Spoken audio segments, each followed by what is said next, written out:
Baiklah, Assalamualaikum warahmatullahi wabarakatuh. Perkenalkan, nama saya Franda Putra Utama dengan NIM 23074032 akan melakukan presentasi mengenai tugas besar untuk UAS pada mata kuliah Manajemen Industri. Masuki yang pertama ada tabelnya untuk aktivitas yang akan dilakukan. Yang pertama aktivitas A. Untuk pending activity-nya itu diutamakan atau non. Kemudian durasi activity-nya 10 hari. Kemudian yang B, aktivitas B dilakukan setelah aktivitas A ini terlaksana, durasinya 8 hari. Kemudian aktivitas C. Aktivitas C ini dapat dilakukan di sini diutamakan non. Untuk durasinya 23 hari. Kemudian aktivitas D. Aktivitas D ini dapat dilakukan setelah aktivitas B terlaksana, durasinya adalah 25 hari. Kemudian untuk aktivitas E. Aktivitas E ini dapat dikerjakan setelah aktivitas C dan D terlaksana, durasi waktunya 7 hari. Kemudian ada aktivitas F. Aktivitas F ini dapat dilakukan setelah aktivitas E ini terlaksana, durasi waktunya 32 hari. Selanjutnya ada aktivitas G. Aktivitas G ini dapat dikerjakan apabila aktivitas E juga telah dilakukan atau telah siap dikerjakan. Durasi waktu untuk aktivitas G ini 38 hari. Kemudian di sini ada aktivitas H. Aktivitas H ini dapat dilakukan setelah aktivitas F terlaksana. Durasi waktunya adalah 30 hari. Kemudian ada aktivitas I. Dapat dilakukan setelah aktivitas F terlaksana. Durasi waktunya 23 hari. Kemudian aktivitas J. Aktivitas J ini dapat dilakukan setelah aktivitas H, I, dan G terlaksana. Durasi waktunya 25 hari. Kemudian baiklah, selanjutnya memasuki diagram per atau CPM. Ya, diagram ini untuk melihat aktivitas-aktivitas yang akan dilakukan di hari keberapa dimulai dan di hari apa diakhiri. Yang pertama ada aktivitas nomor 1 itu dimulai dari ke hari ke-0. Kemudian langsung ke aktivitas yang kedua, aktivitas A itu dimulai durasinya 10 hari ditambahkan dengan hari ke-0 tadi hasilnya 10, maka aktivitas A hari paling akhirnya di hari ke-10.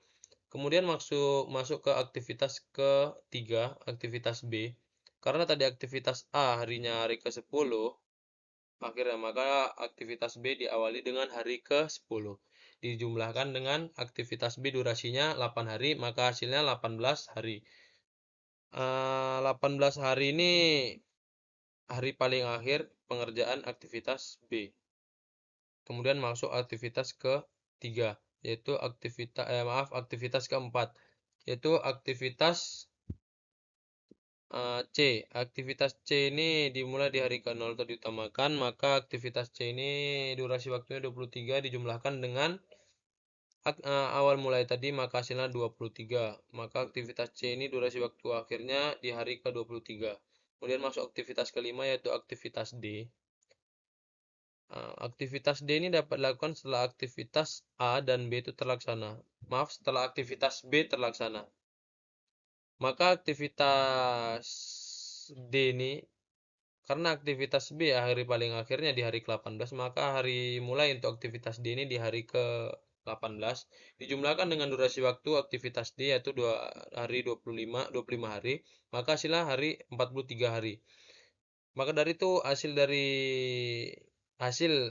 hari akhir pengerjaan aktivitas D ini di hari ke-43. Kemudian masuk aktivitas ke-6. Aktivitas ke-6 ini dapat dilakukan setelah aktivitas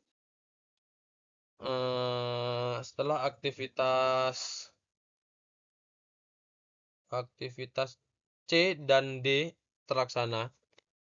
Maka di situ ada disambung menggunakan garis dummy.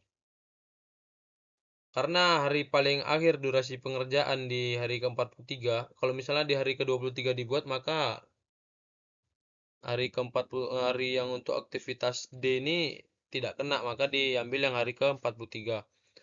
Maka awal mulai aktivitas E di hari ke-43 dijumlahkan dengan durasi aktivitas E ini, maka hasilnya eh, ditambah 7 hari, maka hasilnya 50. Maka durasi akhir pengerjaan aktivitas E ini 50 hari atau di hari ke-50, maaf. Kemudian masuk ke selanjutnya aktivitas ke-7. Aktivitas ke-7 atau aktivitas F. Aktivitas F ini dapat dilakukan setelah aktivitas E terlaksana. Di hari akhir aktivitas E ini hari ke-50, maka awal mulai aktivitas F ini di hari ke-50. Dijumlahkan dengan durasi waktu aktivitas F 32 hari, maka hasilnya 82 hari. Maka durasi akhir pengerjaan aktivitas F ini di hari ke-82. Kemudian masuk aktivitas ke-8 yaitu aktivitas G. Aktivitas G ini dapat dimulai setelah aktivitas G setelah aktivitas E selesai. Durasi waktu aktivitas E selesai di akhir tadi 50. Kemudian dijumlahkan dengan durasi waktu aktivitas G 38, maka hasilnya 88.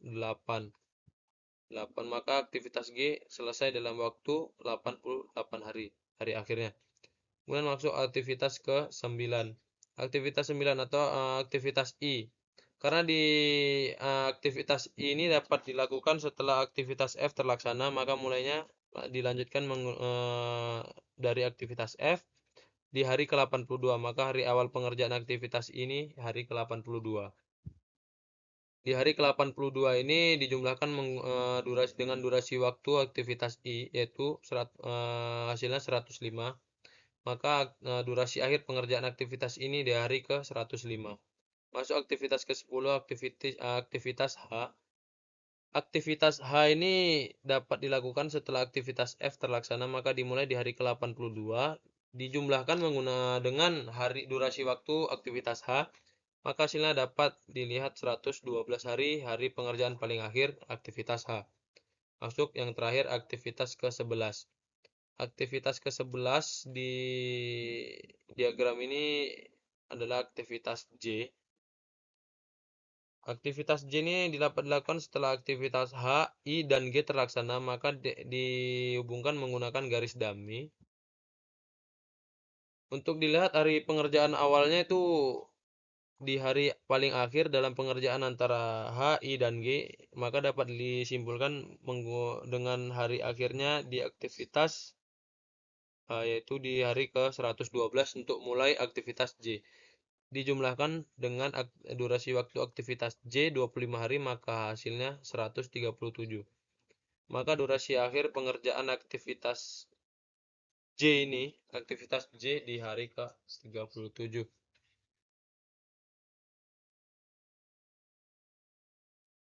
Kemudian masuk selanjutnya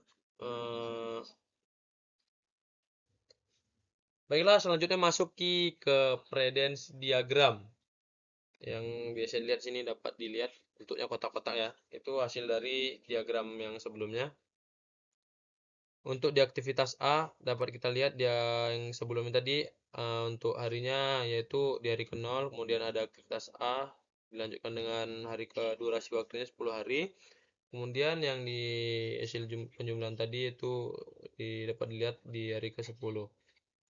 Kemudian yang B hari ke-10 dan hari ke-18, dan di bawahnya hari 10, 8, 18. Kemudian ini dapat diambil dari diagram atau CPM tadi, tinggal memasukkannya ke dalam tabel ini. Untuk di sini untuk melihat aktivitas kritis yang dibagikan hasilnya atau dikurangkan yaitu hasilnya 0. Maka itu dapat disebut namanya aktivitas kritis. Ada beberapa sini aktivitas kritis yaitu di tabel A. Di sini dapat dilihat hasilnya 0. Kemudian di tabel B Di sini dapat lihat hasilnya 0 di tabel D. Kenapa tidak C? Karena C hasilnya tidak 0. Maka tidak dapat dikatakan aktivitas kritis. Kemudian di aktivitas D hasilnya 0, di aktivitas E hasilnya 0, di aktivitas F hasilnya 0 juga, di aktivitas H hasilnya 0, di aktivitas J juga hasilnya 0. Kenapa tidak aktivitas I? Karena aktivitas I tidak 0 hasilnya. Kemudian untuk selanjutnya kesimpulan. Aktivitas kritis diperoleh saat ES sama dengan LS dan EF sama dengan LR. Lintasan kritis yaitu lintasan yang menghubungkan aktivitas-aktivitas kritis. Lintasan kritis disebut juga dengan lintasan atau garis dummy. Aktivitas kritis berarti aktivitasnya harus dikerjakan terlebih dahulu atau diutamakan. Maka dapat dilihat seperti diagram sebelum tadi, aktivitas kritis itu aktivitas yang diutamakan. Manfaat lintasan kritis agar kita lebih mengetahui urutan tugas yang paling penting agar tidak terjadi keterlambatan dalam proyek. Mungkin itu saja yang dapat saya sampaikan mengenai diagram ini. Kurang dan lebihnya saya mohon maaf, mungkin ada kurang jelas karena di sini memang tulisan saya kurang bagus. Saya mohon maaf, saya akhiri. Assalamualaikum warahmatullahi wabarakatuh.